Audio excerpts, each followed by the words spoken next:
Une exposition pensée par des étudiants pour les enfants et à hauteur d'enfants. Little Odyssey est conçue comme un parcours sensoriel où les œuvres du Maclion questionnent le visiteur sur sa place dans le monde. Interaction et expérimentation font partie de la démarche artistique. Une sorte de sensibilisation pour l'enfant et aussi pour les parents et les autres adultes qui viendraient à l'exposition. Et voilà, on a essayé d'adapter au maximum, que le propos soit accessible, que ce ne soit pas une mauvaise image de l'art contemporain ou quoi, qu'on ne va rien comprendre ou quoi que ce soit.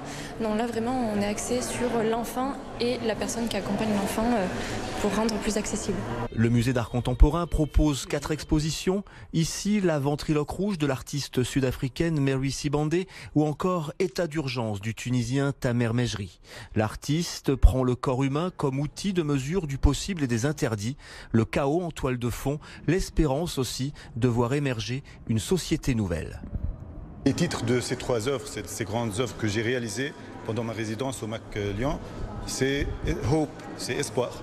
C'est un peu un contraste, c'est-à-dire si on regarde ce qui se passe à l'intérieur des œuvres, mais c'est exprès, c'est parce que dans les moments de crise où il y a une désorientation, c'est-à-dire de toute une culture, de toute une société, mais en même temps c'est ça où il y a l'espoir.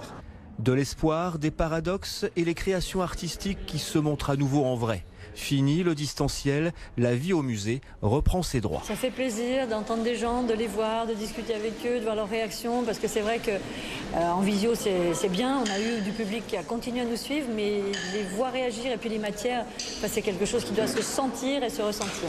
Le Maclion accueille le public du mercredi au dimanche. Les 4 expositions sont visibles jusqu'au 10 juillet.